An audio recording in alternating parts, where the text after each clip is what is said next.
Shalom, kita berjumpa lagi di ibadah online tanggal 19 April 2020. Saudara, walaupun gereja kita masih tertutup karena COVID-19, tapi saya tetap bersyukur kepada Tuhan.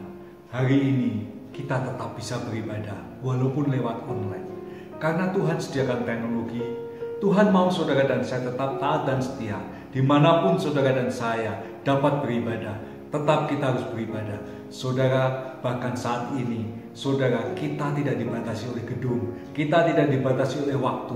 Kalau saudara pagi ini tidak bisa bersama-sama dengan kita untuk mendengarkan khotbah kita online, saudara bisa putar lagi nanti siang, nanti malam, besok, atau Selasa, atau Rabu, atau Kamis. Bahkan setiap kali saudara ingin mendengarkan, saudara masih bisa menyetelnya kembali. Sungguh dahsyat kan? Kalau dulu kita beribadah bersama-sama di gereja, saat ini Tuhan mau saudara beristirahat di rumah, supaya kita menjadi tenang dan COVID-19 bisa cepat berlalu dari Indonesia. Kenapa saudara? Pada saat saudara di rumah, berarti saudara memutus mata rantai penularan, sehingga saudara tidak bisa tertular dan saudara tidak bisa menularkan kepada orang lain. Tidak ada yang tahu di tubuh kita, di tubuh saudara dan saya ada COVID-19. Kalau saudara kuat, mungkin saudara tidak mengalami efek apa-apa. Saudara segar, bugar seperti orang biasa. Tapi kalau saudara tidak kuat, mungkin saudara sakit. Dan saat saudara sakit, saudara ketahuan, oh kamu punya virus, aku tidak boleh dekat dengan kamu. Tapi kalau saudara sehat dan saudara merasa tidak apa-apa, aku bisa kemana-mana, saudara sebagai pembawa virus atau disebut karier. Saat itu saudara berbahaya bagi semua orang. Untuk hal itu, kenapa pemerintah mengeluarkan tetap di rumah, tetap tinggal di rumah, jangan kemana-mana, stay at home, artinya tetap tinggal di rumah. Kalau saudara tidak perlu sekali, jangan kemana-mana. Kenapa? Untuk memutus mata rantai virus COVID-19. Saat mata rantai terputus, Indonesia akan segera pulih kembali. Dunia akan segera pulih kembali.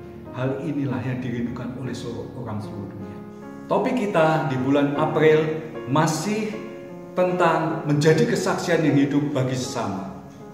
Saudara, sejak saya kenal Tuhan Yesus beberapa tahun yang lalu, setiap bangun pagi saya membiasakan melatih diri bagaimana saya menyemangati diri sendiri supaya satu hari penuh mulai dari pagi sampai malam hidup kita tetap powerful, tetap bersemangat, tetap kuat, dan tetap diberkati. Saat bangun pagi, saya selalu katakan, terima kasih Tuhan, Engkau telah jadikan hari ini hari yang spesial buat aku. Terima kasih Tuhan, aku percaya ada berkat besar menanti aku pada hari ini. Aku kuat, aku sehat, aku diberkati. Dalam nama Tuhan Yesus, haleluya, amin. Menjadi kesaksian yang hidup itu sebetulnya gampang. Caranya gimana? Mulai dari diri kita sendiri, yaitu kita melatih diri kita apa yang kita bisa lakukan untuk penampilan kita. Contohnya, mandi, pasti dong. Kalau jarang mandi, orang nggak mau dekat saudara. Sikat gigi, pasti dong. Sisir rambut yang rapi, pasti dong, supaya penampilan kita tetap jaga.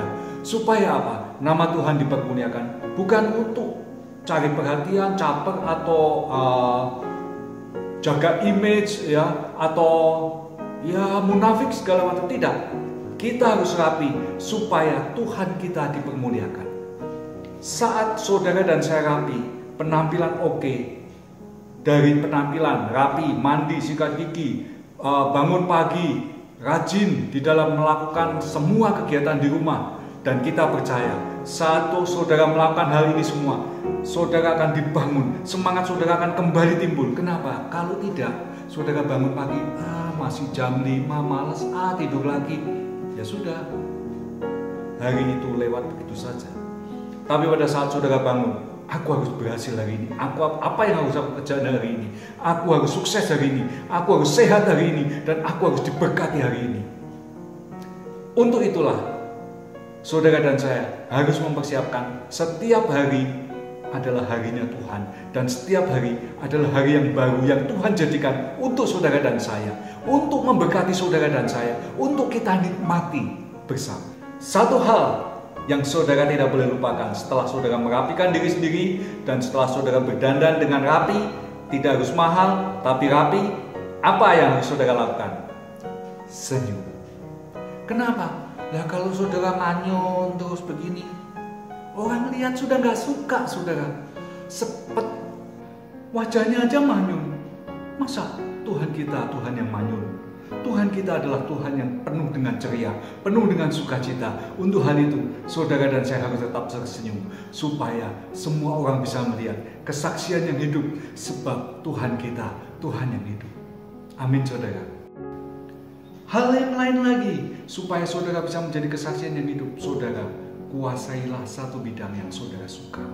Di dalam satu pekerjaan, saudara dan saya tetap harus bekerja, bukan? Nah, untuk hal itu, pilihlah satu pekerjaan yang saudara dan saya benar-benar inginkan. Dan pekerjaan tersebut sama dengan hobi saudara. Wow, saat saudara bangun pagi, akan penuh dengan sukacita dan ceria. Aku hari ini akan bekerja di bidang yang aku sukai. Aku hari ini akan bekerja di bidang yang aku senangi. Saat saudara mempunyai semangat seperti ini, saudara sedang memotivasi hidup saudara. Saudara sedang memotivasi ke seluruh tubuh saudara bahwa saudara harus tetap semangat pada hari ini, sehingga berkat besar dari Tuhan boleh sampai di dalam kehidupan kita. Saudara, misalnya saudara senang memasak, saudara jangan pilih kerja di bengkel yang penuh oli, kotor, jorok. Pilihlah saudara pekerjaan memasak. Kalau saudara senang kerja di bengkel, saudara jangan memilih di dapur yang bau ikan amis, bau daging dan segala macam. Saudara harus ambil tempat di bengkel. Saudara kalau senang di bengkel, kenapa saudara harus kerja salon? Salon butuh tangan yang rapi, lentik, bukan tangannya gede-gede yang kasar. Saudara, untuk hal itu sesuaikan, supaya saudara bisa senang di dalam pekerjaan, supaya hidup saudara makin diberkati, kehidupan saudara tidak stres, kehidupan saudara penuh dengan sukacita. Amin saudara. Itulah yang akan menjadi kesaksian hidup buat teman-teman di sekeliling kita, buat orang tua kita, buat kakak kita, buat adik kita, buat siapa saja yang melihat kita. Kamu kok hidupnya senang? Ya jelas dong, karena kita pilih pekerjaan yang saudara dan saya sukai. Saudara, saat engkau sudah menjadi senang dengan pekerjaanmu, tentu engkau akan bekerja luar biasa. Engkau akan bekerja seperti engkau lakukan untuk Tuhan.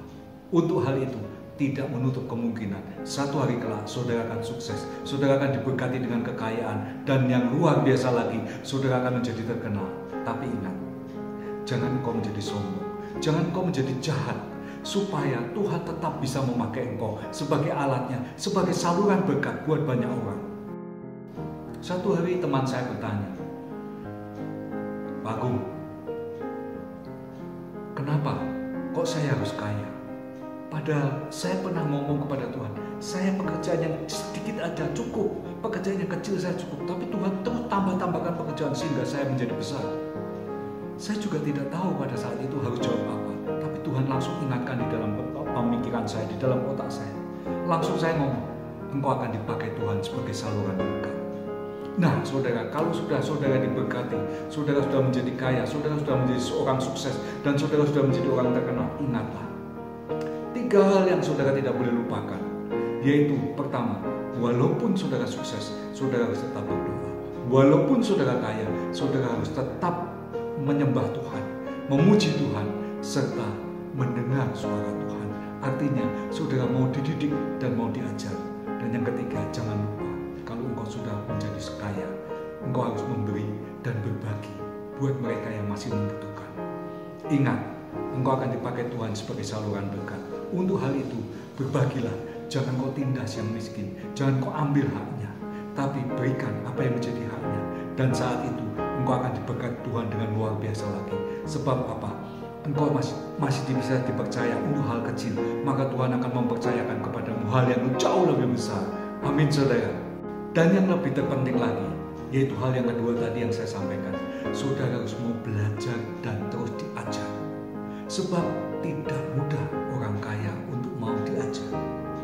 Saudara, kaya, sukses tidak identik dengan jahat. sukses, berhasil tidak identik dengan sombong. Tapi kalau sukses dan berhasil, ataupun saudara menjadi kaya, ada kecenderungan saudara untuk menjadi sombong, saudara untuk menjadi jahat. Untuk hal itu, saudara, kita harus tetap rendah hati. Saudara harus mau belajar dan diajar supaya hidup kita bisa menjadi kesaksian buat teman-teman kita yang lain. Sebab apa? Dia kaya, dia diberkati dengan luar biasa, tapi dia orangnya hebat, dia tetap rendah hati. Amin saudara. Hal itulah yang perlu saudara dan saya jaga supaya berkat Tuhan terus melimpah di dalam kehidupan saudara. Berkat Tuhan ini tidak semata-mata kekayaan, tapi kesehatan, sukacita, damai sejahtera, bahkan kekayaan juga. Hal itulah yang selalu dirindukan oleh orang banyak. Orang banyak boleh menjadi kaya, tapi belum tentu dia bahagia. Belum tentu saja dia bahagia, tapi dia juga belum tentu sukacita. Kenapa? Tidak tahu. Di dalam Tuhan, kalau engkau sukses, engkau pasti bahagia, engkau pasti sukacita, dan engkau juga diberkati dengan harta yang berlimpah. Kisah Ayub, pada saat itu dia menjadi miskin dan dia diuji oleh Tuhan, dia tetap setia dan dia dikembalikan 2 kali lipat kekayaan bahkan anak-anaknya. Amin saudara. Hal itulah saat engkau bisa dipercaya hal yang kecil, Tuhan akan lipat kali gandakan kesuksesan, keberhasilan, bahkan kekayaan saudara. Amin saudara. Untuk inilah saudara dan saya dipilih Tuhan, untuk menjadi alatnya, untuk menjadi kesaksian yang hidup buat sesama kita, buat teman-teman kita, buat saudara-saudara kita semuanya. Saya akan bahas 3 hal saat saudara dan saya harus menjadi kesaksian yang hidup. Di mana? Yang pertama, di keluarga saudara dan saya. Kalau misalnya suami atau istri saudara dan saya masih belum kenal Tuhan, tetaplah engkau berdoa, tetaplah engkau setia, tetaplah engkau memohon kepada Tuhan supaya pasangan hidup saudara, suami saudara atau istri saudara kembali kepada Tuhan, menjadi percaya. Sebab akan menjadi sangat bahagia bila saudara bersama pasangan saudara pergi ke gereja, memuji Tuhan, menyembah Tuhan sehati dan sepikiran. Sebab itulah tujuan saudara diciptakan oleh Tuhan, yaitu suami tidak mungkin sendiri, dia akan diciptakan seorang penolong. Dan kau sebagai seorang penolong, berdoalah buat suamimu supaya suamimu bisa menjadi imam di tengah-tengah keluarga. Kalau engkau menjadi seorang anak, menjadilah anak yang taat dan setia kepada orang tuamu, seperti engkau setia kepada Tuhan. Sebab kalau kepada orang tua yang nampak, yang kelihatan, yang bisa kita peluk, kita tidak dapat setia, apalagi Tuhan yang tidak dapat kita lihat. Percayalah saudara, Tuhan adalah Tuhan kita yang dahsyat. Dia yang tahu kebutuhan saudara dan saya. Untuk hal itu, saudara tidak perlu ribut pada orang tua. Berdoalah kepada Tuhan, minta supaya papa atau mama digerakkan untuk memberikan yang menjadi kebutuhan saudara. Kalau itu benar menjadi kebutuhan saudara, Tuhan akan cukupkan dan engkau menjadi kesaksian. Wow, luar biasa, enak sekali. Kalau engkau sebagai seorang anak, percayalah, Tuhan mengasihimu sampai engkau menjadi dewasa kelak. Saudara, kita harus yakin dan percaya Tuhan bekerja di tengah-tengah keluarga kita. Coba kita baca ayatnya di Mazmur 127 ayat 3. Anak-anak adalah pemberian Allah, sesungguhnya mereka itu anugerah. Saya tidak ambil dari terjemahan baru, tapi saya ambil dari bahasa Indonesia masa kini, supaya kita lebih fleksibel di dalam membaca firman Tuhan. Saudara, di Alkitab tidak hanya terjemahan baru saja, TB terjemahan baru, tapi ada BIMK, yaitu bahasa Indonesia masa kini. Saudara, di situ bahasanya lebih sesuai dengan bahasa gaul sekarang. Kenapa? Dikatakan demikian, anak-anak adalah pemberian Allah, sesungguhnya mereka itu anugerah. Saudara kalau punya anak, jangan kau sia-siakan. Anak adalah aset, seperti aset saudara dan saya yang Tuhan percayakan. Karena apa? Tidak semua orang dianugerahi anak oleh Tuhan. Ada yang sudah 20 tahun menikah tidak punya anak, ada yang sudah sampai tua tidak punya anak. Saudara dan saya yang punya anak, itu satu anugerah besar yang Tuhan percayakan untuk saudara dan saya. Untuk hal itu jangan kau sia-siakan anak. Kau didik anak saudara. Kalau engkau bisa mendidik anakmu, anak adalah pencontoh orang tua. Orang tua melakukan apa, anak pasti akan melakukan apa. Saudara, ingatlah kepada ulang tahun anakmu. Saat itu anak-anak saya masih kecil-kecil. Saat dia ulang tahun, saya pinjam handycam dari kantor. Waktu itu handycam tidak sebesar tangan, gede di panggung seperti syuting televisi. Saya pinjam itu pakai kaset Betamax gede, masukin, kemudian saya syuting anak saya. Yang kecil ulang tahun saya syuting, yang gede ulang tahun saya syuting. Saya tunjukkan kepada mereka, saya beliin roti tart sesuai dengan keinginan dia. Dia ingin waktu itu ingin Superman, saya belikan Superman. Ada yang ingin Sailor Moon, saya belikan Sailor Moon. Karena tokoh-tokoh saat itu yang saat masih ngein adalah seperti itu. Satria Baja Hitam, saya belikan Satria Baja Hitam. Dia senang sekali. Dia selalu ingat apa yang dilakukan orang tuanya. Satu hari dalam saat saya berulang tahun, saya kaget. Anak-anak saya pagi-pagi datang ke ranjang saya, dia naik ranjang, dia langsung happy birthday daddy, happy birthday. Saya ucap, iya terima kasih. Nothing special buat saya karena kita sudah terbiasa untuk merayakan ulang tahun di tengah-tengah keluarga. Kemudian dia menarik-narik saya, ayo daddy ke meja makan. Saya datang ke meja makan, apa yang saya lihat? Roti tart. Ayo daddy, kita potong roti tartnya. Saya bingung. Kenapa? Karena saya tidak suka roti tart, saudara. Saya tidak suka roti tart karena gulanya itu waktu zaman dulu dibuat dari mentega. Bukan sekarang seperti dari apa itu, gula apa itu, eceng apa itu memang enak. Kalau zaman dulu dibuat dari mentega, kalau kena tangan lengket, cuci pakai sabun harus 2 kali baru hilang. Saya bingung, kok anak-anak saya beliin saya roti tart. Dia kan tahu kalau saya tidak suka roti tart. Dia langsung potong daddy rotinya, tiup lilinnya, potong rotinya. Oke, saya ikut aja supaya kebahagiaan ini tidak cepat berlalu. Oke, saya tiup lilin, saya hidupin lilinnya, kemudian saya tiup, dan setelah saya tiup, potong daddy. Dia kasih pisau saya plastik, saya potong.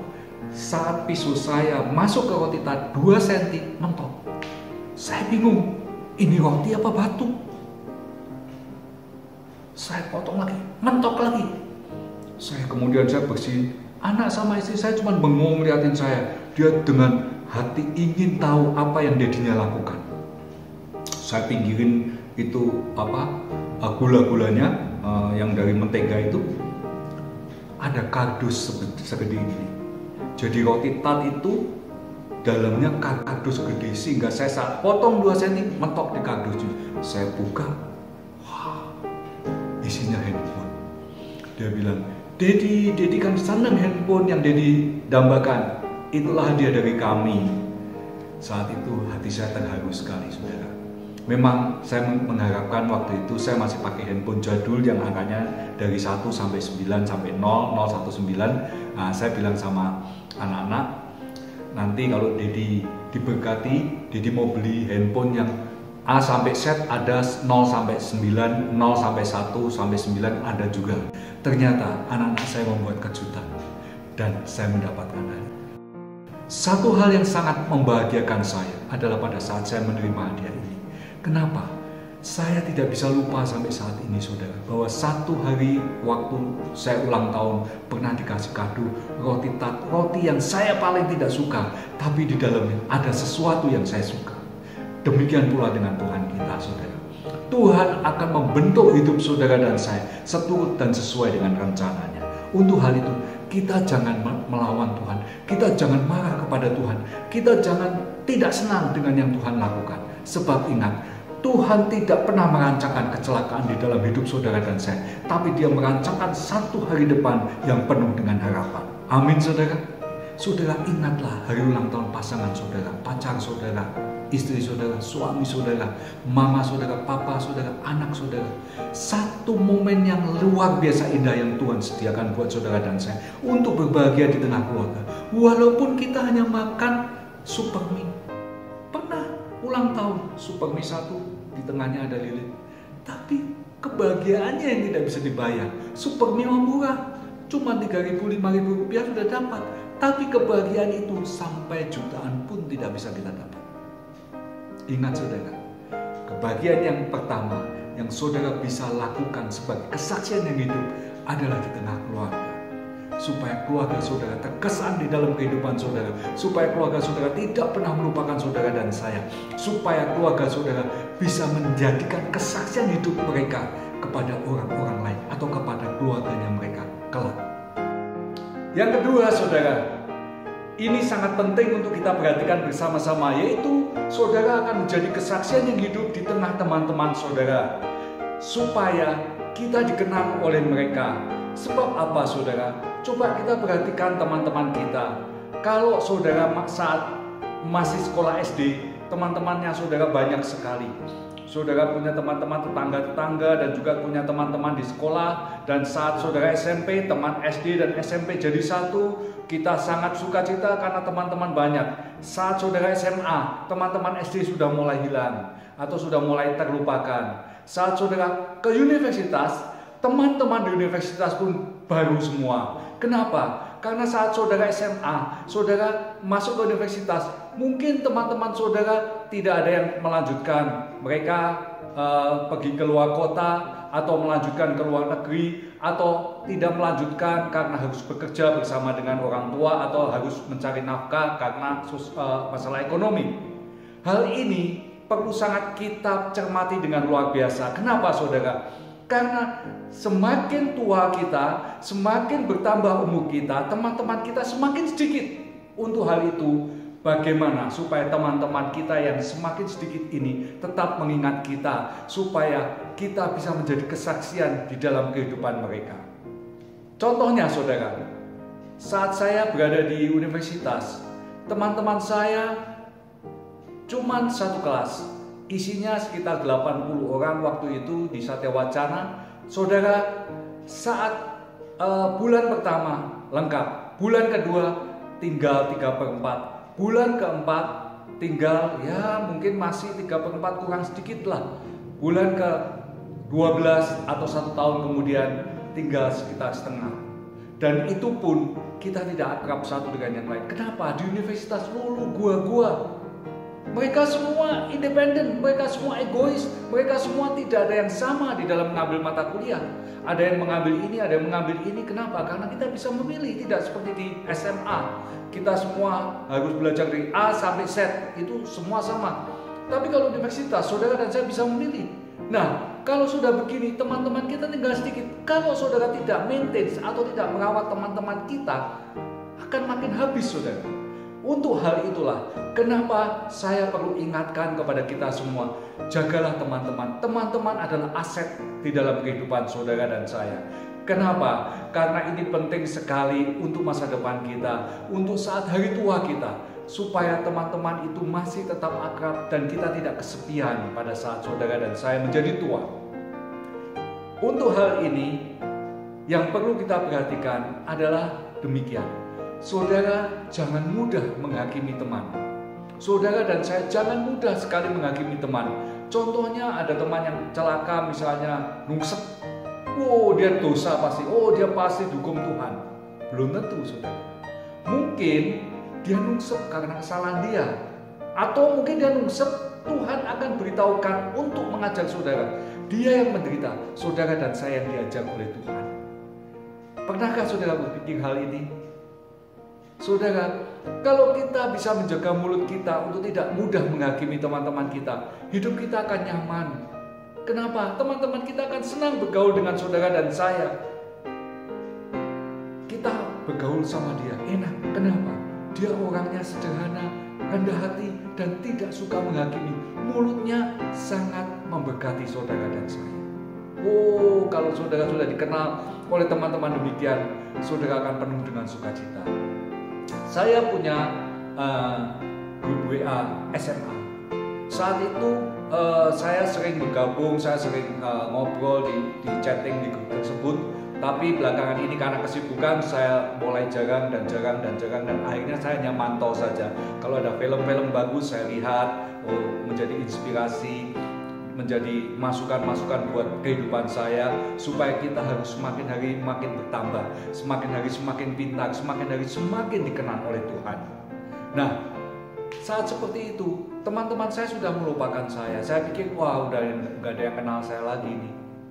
Satu hari, Ada seorang teman yang chatting di WA tersebut. Dia mengatakan demikian.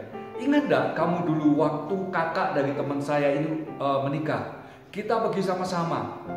Dan ternyata ada satu teman yang nyeletuk, Agung juga ikut loh waktu itu. Saya kaget. Ternyata nama saya masih dikenang oleh mereka. Sungguh satu kebahagiaan yang luar biasa, saudara. Kenapa? Kalau nama kita tidak dikenal oleh mereka, kita dilupakan begitu saja. Sedih sekali, saudara. Kita nggak punya teman lagi. Orang-orang malas bergaul dengan saudara dan saya, sehingga kita tidak bisa menjadi kesaksian yang hidup buat mereka. Untuk hal itulah, saudara, supaya kita bisa menjadi kesaksian yang hidup buat mereka, supaya nama kita tetap bisa dikenang, kita jangan mudah menghakimi. Jaga mulut kita supaya pergaulan kita tetap lancar, baik dan sukacita. Saya akan bacakan buat kita semua dari kebenaran firman Tuhan, dari ayat yang saya ambil dari Kisah Rasul pasal yang ke-28, dari ayat yang pertama, berbunyi demikian. Setelah kami tiba dengan selamat di pantai, barulah kami tahu bahwa daratan itu adalah Pulau Malta. Penduduk pulau itu sangat ramah terhadap kami. Mereka menyalakan api besar dan mengajak kami ke situ karena telah mulai hujan, hawanya dingin. Ketika Paulus memungut sebekas ranting-ranting dan meletakkannya di atas api, keluarlah seekor ular bludak karena panasnya api itu lalu menggigit tangannya. Ketika orang-orang itu melihat ular itu terpaut pada tangan Paulus, mereka berkata kepada yang lain, orang ini pasti seorang pembunuh. Sebab meskipun ia telah luput dari laut, ia tidak dibiarkan hidup oleh Dewi Keadilan. Karena orang-orang di pulau itu belum mengenal Yesus. Tetapi Paulus mengibaskan ular itu ke dalam api dan ia sama sekali tidak menderita sesuatu. Namun mereka menyangka bahwa ia akan bengkak atau akan mati, rebah seketika itu juga. Tetapi sudah lama menanti-nanti mereka melihat bahwa tidak ada apa-apa yang terjadi padanya. Maka sebaliknya mereka berpendapat bahwa ia seorang dewa. Saudara, kalau saudara kebiasaan menggunakan mulut kita untuk menghakimi orang, saat saudara melihat teman saudara nungsep, saudara langsung bilang, dia dukung Tuhan. Betul kan? Nah, dari hal ini, kalau saudara gampang sekali mengucapkan kata hal-hal seperti ini, teman-teman di sekitar Anda akan mendengar bahwa Anda begitu mudah menghakimi seseorang. Kalau saudara melihat orang tersebut mendapatkan nilai bagus, dia pasti ngepek, nyontek. Kalau dia punya duit untuk interaktif teman-teman yang lain, dia pasti mencuri uang dari papanya. Hal ini akan menyebabkan teman-teman di sekitar Anda menjauh kepada saudara. Kenapa? Karena mereka tidak senang kalau melihat saudara menghakimi teman-teman yang lain. Mereka telinganya risih, tidak terlalu nyaman untuk mereka dengar. Hal ini menyebabkan saudara akan banyak kehilangan teman. Saat Paulus digigit tangannya, orang menyangka dia pasti orang jahat yang dihukum. Walaupun sudah lepas dari badai di laut, saat dia mendarat, Dewi Keadilan tidak mengizinkan dia hidup. Ternyata Paulus dipakai Tuhan dengan luar biasa untuk menyatakan kepada penduduk di pulau itu bahwa dia adalah hamba Tuhan yang dahsyat. Coba kita lanjutkan pembacaan kita. Tidak jauh dari tempat itu ada tanah milik gubernur pulau itu. Gubernur itu namanya Publius. Ia menyambut kami dan menjamu kami dengan ramahnya selama 3 hari. Ketika ayah Publius terbaring sakit, demam, dan disentri, Paulus masuk ke kamarnya. Ia berdoa serta menumpangkan tangan ke atasnya dan menyembuhkan dia. Tuh, kalau saudara sudah terlanjur menghakimi, ternyata dia berbalik menolong saudara. Wow, bukankah kita akan menjadi malu, dipermalukan? Untuk hal itu, pakailah mulut saudara dan saya, bukan untuk menghakimi, tapi untuk memuliakan nama Tuhan, untuk membuat semangat orang-orang di sekitar kita. Udahlah, kita tolong dia.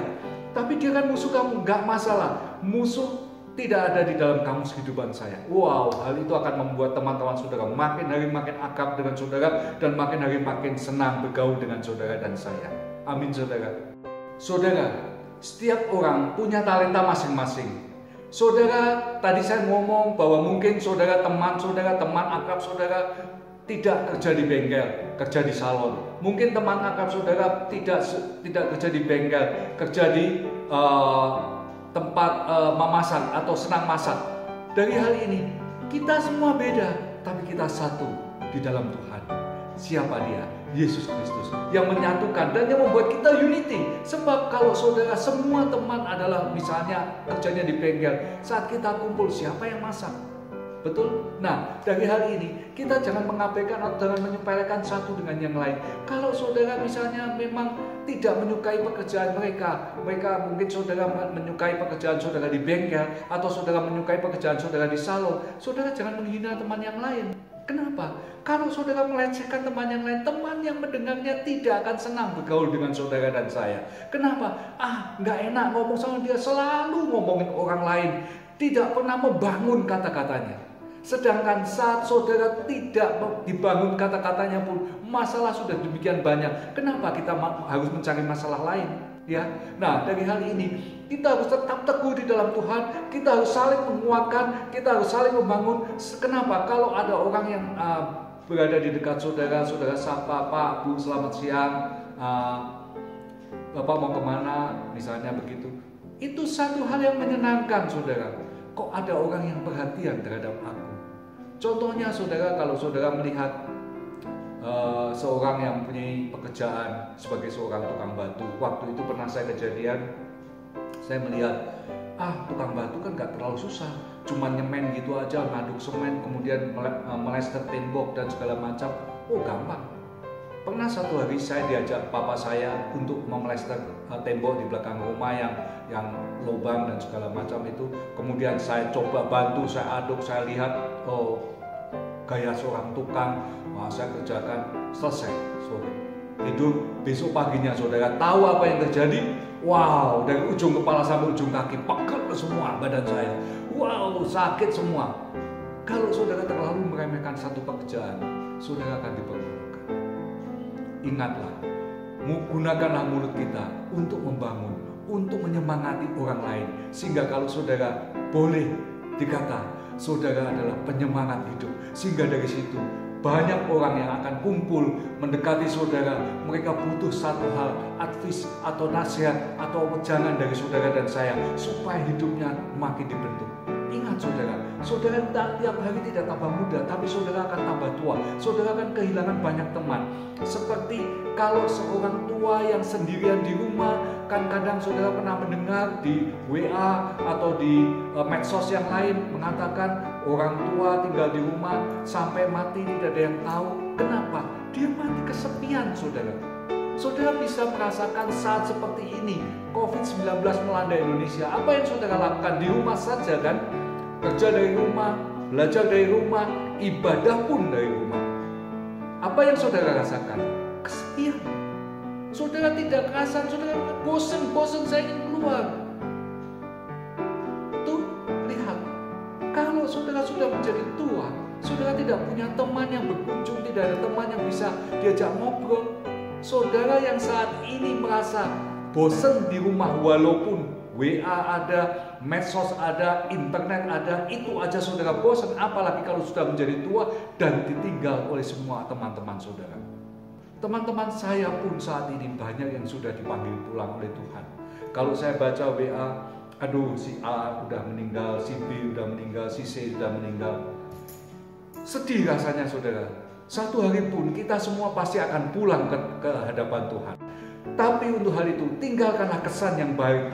Tinggalkanlah satu kenangan yang baik kepada teman-teman, keluarga yang ada di sekitar saudara. Supaya mereka bisa mengenang saudara. Oh dia orang baik. Oh saya merasa kehilangan sekali. Selamat jalan pahlawan iman yang selalu menguatkan iman. Sungguh satu hal yang indah. Untuk hal itu, jangan lupakan teman-teman.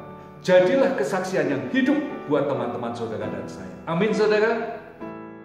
Yang ketiga saudara, ini satu hal yang paling penting dari tiga hal yang sudah kita bahas. Dua hal yang kita bahas tadi. Yang pertama adalah menjadi kesaksian yang hidup di tengah-tengah keluarga. Yang kedua menjadi kesaksian yang hidup di tengah-tengah teman kita. Dan yang ketiga merupakan hal yang terpenting, yaitu menjadi kesaksian hidup buat diri kita sendiri. Kok bisa gitu Pak? Nah, coba kita lihat ayatnya, kebenaran firman Tuhan ya. Di Yudas 1 ayat yang ke-20 dikatakan demikian. Akan tetapi kamu saudara-saudaraku yang kekasih, bangunlah dirimu sendiri di atas dasar imanmu yang paling suci dan berdoalah di dalam Roh Kudus. Artinya apa saudara? Saudara, kita harus belajar untuk membangun iman kita, untuk menjadi kesaksian di dalam hidup kita, supaya kita bisa berdampak buat orang lain, buat keluarga, buat teman. Dalam hal ini, selain kita melatih diri kita juga harus terus belajar, terus berlatih, terus belajar, dan terus berlatih. Tidak akan habis-habisnya sampai Tuhan memanggil saudara dan saya pulang kembali ke surga. Contohnya begini saudara, ada 3 hal yang ingin saya bahas di dalam hal bagaimana saudara menjadi kesaksian yang hidup buat diri kita sendiri. Contohnya begini, kalau saudara saat ini terbenung atau merenungkan masa lalu saudara, apakah masa lalu saudara bangun dari pengalaman yang makin hari makin meningkat, ataukah dari pengalaman yang makin hari makin turun, akhirnya selesai? Kita perlu introspeksi, kita perlu flashback tentang kehidupan saudara dan saya. Hal ini sangat penting. Kenapa? Kalau saudara tidak punya tujuan seperti ini, saudara tidak merasa setiap hari lebih baik daripada hari kemarin, saudara, berarti kehidupan saudara makin turun. Kalau saudara merasa setiap hari adalah hari yang baik dan setiap hari aku lebih baik daripada hari kemarin, itu merupakan satu perkembangan supaya saudara menjadi kepala bukan ekor, terus naik tidak turun. Apapun saja yang saudara dan saya kerjakan, Tuhan pasti buat berhasil dan beruntung. Amin saudara. 3 hal yang akan saya bahas di sini adalah yang pertama, saudara harus mempunyai kepekaan terhadap Tuhan. Tuhan pada saat saudara saat teduh, Tuhan ngomong apa? Saudara harus catat, saudara harus ingat. Hal ini akan menyebabkan iman saudara makin hari makin terus bertumbuh.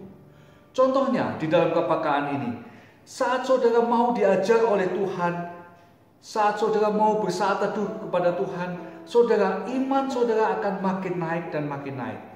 Saat saudara bangun pagi, saudara, misal saudara dibangunkan oleh Tuhan jam 4 pagi, apa yang saudara rasakan saat saudara membuka mata dan melihat jam di dinding jam 4 pagi? Satu kepekaan yang harus kita bangun, bahwa Tuhan ingin berbicara pada saudara. Saat saudara dibangunkan jam 4 pagi, saudara bangun ke kamar mandi supaya saudara tidak ngantuk, kemudian saudara berlutut di hadapan Tuhan. Tuhan, Engkau ingin menyampaikan apa kepadaku untuk hal ini? Memang kelihatannya sepele, tapi hal itu tidak mudah saudara. Saudara harus menjaga kepekaan ini kepada Tuhan. Saat saudara berlutut, Tuhan akan ngomong kepada saudara, hari ini kau akan begini. Coba kita bandingkan dengan hari yang saudara lewati. Apakah sama dengan yang Tuhan bicara tadi pagi? Kalau saudara bisa melatih hal ini, yes, kepekaan saudara mulai teruji dan saudara mulai peka dengan yang Tuhan katakan. Misalnya saudara dibangunkan jam 5 pagi, aduh masih jam 5 dah, mau tidur lagi. Selesai. Tuhan tidak jadi ngomong. Kepekaan saudara tidak terbangun. Misalnya saudara lagi kerja jam 12 siang, mau makan, lagi lapar-laparnya. Di dalam hati saudara ada terbesit kata-kata yang lembut sekali. Kamu ke kamar mandi. Ya Tuhan, aku kan tidak ingin ke toilet. Dan saat ini aku lapar sekali. Saat saudara menolak, lewat. Tapi pada saat saudara mengikuti kata-kata yang terbesit, ya, aku akan coba ke kamar mandi, ada apa? Saat sampai di kamar mandi, saudara kaget. Ternyata ada teman yang terkunci di kamar mandi atau yang mengunci diri di kamar mandi dan ingin bunuh diri. Hal ini saudara perlu latih terus kepekaan di dalam kehidupan saudara dan saya, supaya saudara bisa dipakai Tuhan lebih lagi dan lebih lagi. Hal selanjutnya yang harus kita perhatikan, kalau hal pertama adalah kepekaan, hal kedua adalah kedisiplinan. Saudara dan saya dilatih Tuhan untuk disiplin. Saudara mengambil kunci sepeda motor dari laci, saudara pulang dari rumah, kembalikan ke laci. Saudara mengambil kunci sepeda motor dari gantungan kunci, saudara pulang ke rumah harus kembalikan ke gantungan kunci. Gak ada yang rohani rasanya, betul? Tapi kalau saudara melakukan kedisiplinan ini, iman saudara makin terbentuk. Kenapa? Contohnya, saat saudara dibangunkan pagi, Tuhan bicara, baca Alkitab. Ya, aku kan sudah selesai baca Alkitab. Kejadian sampai Wahyu sudah aku ulang 2-3 kali Tuhan. Apalagi yang aku baca? Tuhan bilang baca. Saat saudara tidak pernah mau melatih kedisiplinan diri, saat seperti saudara membutuhkan satu ayat, nggak pernah saudara akan ingat. Di mana ya ayatnya? Di mana ya ayatnya? Saat saudara mulai melatih kedisiplinan diri, Tuhan akan berbicara lebih lagi. Karena pada dasarnya manusia ini adalah malas. Kenapa malas? Coba saudara ingat. Zaman dahulu orang kemana-mana jalan kaki. Zaman Tuhan Yesus jalan kaki. Tapi setelah itu orang mulai melihat capek, malas. Kita ciptain aja alat transportasi. Gimana caranya? Dengan menunggang kuda. Setelah kuda, buat kereta sehingga satu keluarga bisa sama-sama naik dengan ditarik oleh satu ekor kuda. Setelah itu, mulai menciptakan mesin. Mereka mulai menciptakan mobil, menciptakan sepeda. Pada saat pertama kali sepeda diciptakan, setelah itu dikasih motor, dikasih mesin menjadi sepeda motor, kemudian dikasih bodi supaya tidak kehujanan, tidak kepanasan, jadilah mobil. Bukankah itu karena saudara dan saya malas? Tapi ingat, saat saudara dan saya malas, saudara jangan kembali tidur. Tapi saudara harus kembali mengingat apa yang Tuhan pernah katakan. Dari situlah penemuan demi penemuan. Satu hal yang saudara bangun, saudara bentuk. Satu langkah ke atas, satu langkah ke atas, satu langkah ke atas. Dan saudara akan mencapai satu keberhasilan. Keberhasilan yang luar biasa. Terus naik tidak turun, menjadi kepala bukan ekor. Yang pertama tadi adalah kepekaan, yang kedua kedisiplinan. Dan yang ketiga saudara harus berpraktek untuk menjadi kesaksian yang hidup. Satu hari saudara, saya mau ke airport. Saya pakai taksi waktu itu. Saya panggil taksi lewat handphone. Kemudian taksi datang. Saya berangkat, saya sendirian. Saya berjalan dan saya pada saat di tengah jalan tiba-tiba Tuhan ngomong, kamu bersaksi dong dengan sopir taksi. Wow, saya kaget. Wow, benar Tuhan. Betul. Saya kalau naik taksi nggak pernah di sebelah sopir, saya mesti di belakang. Saat saya pandang lihat spion di atas, sopirnya selalu melihat saya. Dia nyetir lagi, lihat spion, lihat saya. Pada saat saya lihat, mesti pandangan kita bertemu. Saya deg-degan saudara. Saya tidak pernah bersaksi. Apalagi maaf, mungkin kan beda agama. Nanti takut terjadi persepsi yang tidak-tidak. Tapi saat itu Tuhan jelas, saya sudah melatih kepekaan saya sudah melatih kedisiplinan saya bahwa saya harus bersaksi kepada Dia. Kemudian saya putuskan, Pak, sudah berapa lama narik taksi? Dia kaget. Dia ngomong, sudah cukup lama adik. Mungkin sekitar 4-5 tahun. Pengalamannya banyak dong Pak? Banyak. Kemudian kita terlibat pembicaraan. Saya tanya keluarganya, saya tanya segala macam. Dan akhirnya, apa yang Tuhan katakan, kamu harus bersaksi. Tuhan nyatakan. Sopir taksi tersebut berkata, Pak, maaf, Bapak orang Kristen. Saya kaget. Kok dia bisa menjudge saya orang Kristen? Apa di dahi saya ada tulisannya Kristen? Atau di baju saya ada tulisannya Kristen? Enggak ada kan? Kok dia bisa tahu kalau saya orang Kristen? Hal inilah yang Tuhan ingin nyatakan lewat kepekaan saudara dan saya. Saudara, saat Tuhan berbicara kepada siapapun, Tuhan mampu menyatakan semua hal yang tersembunyi di dalam kehidupan saudara dan saya. Saat itu saya tanya, maaf Pak, Bapak kok tahu kalau saya orang Kristen? Begini Pak, saya melihat dari raut wajah Bapak penuh damai sejahtera dan sukacita. Saya kaget. Masa sih wajah seperti apa yang penuh damai sejahtera dan sukacita? Dan saya hanya menebak. Dan saya coba tanya, apakah Bapak orang Kristen?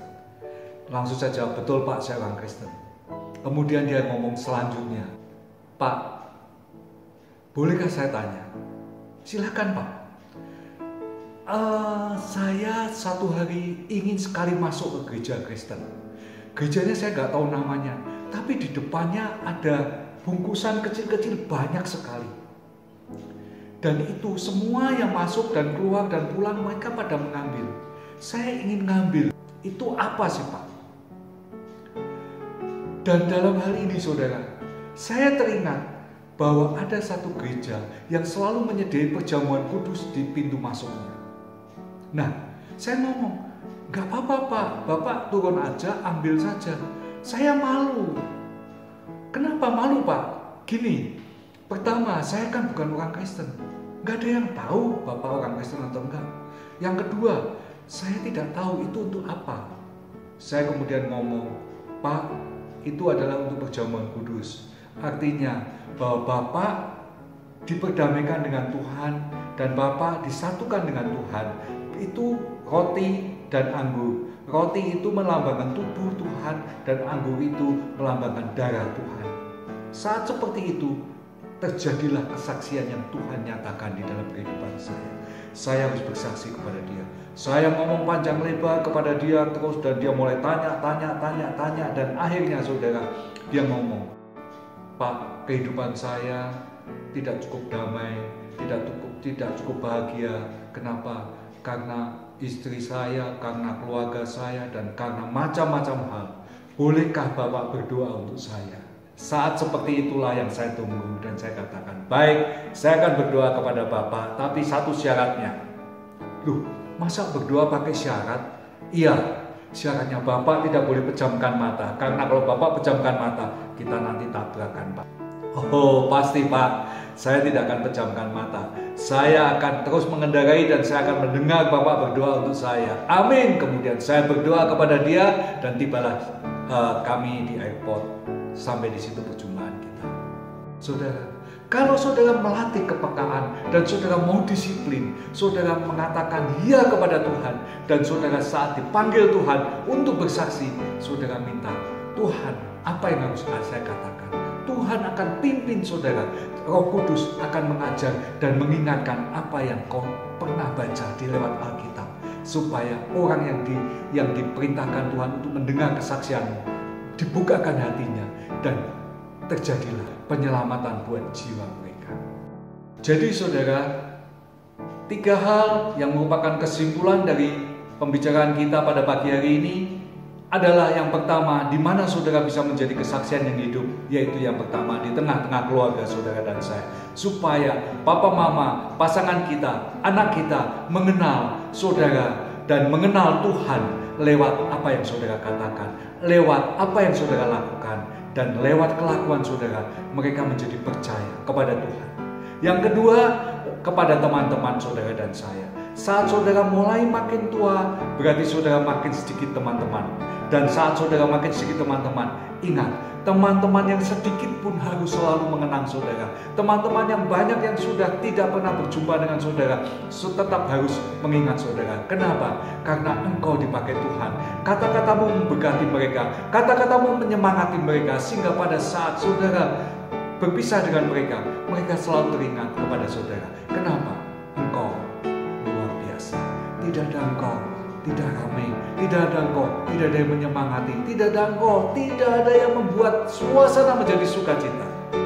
Hal itulah yang mengingat dan nama Tuhan dipermuliakan lewat apa yang kau lakukan. Dan yang ketiga adalah saat saudara dan saya menjadi kesaksian buat diri kita sendiri, yaitu lewat kepekaan kita kepada Tuhan, lewat kedisiplinan kita kepada Tuhan, dan lewat kesaksian mulut kita kepada orang lain.